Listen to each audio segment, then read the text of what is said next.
ಬಡವನ ಮಗಳಾದರೂ ಕಪ್ಪಾಗಿರಬಾರದು.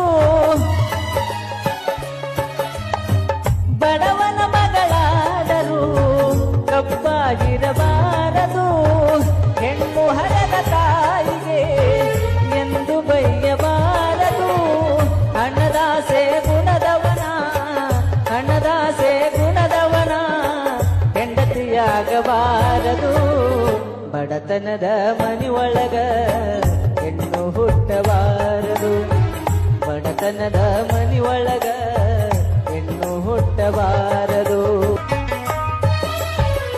ಕರುಣೆ ಇಲ್ಲದ ಅತ್ತಿ ಮನೆಯ ಸೊಸೆ ಆಗಬಾರದು. ಕರುಣೆ ಇಲ್ಲದ ಅತ್ತಿ ಮನೆಯ ಸೊಸೆ ಆಗಬಾರದು. ಅಪ್ಪಿಕೊಂಡು ನಡೆಯುವ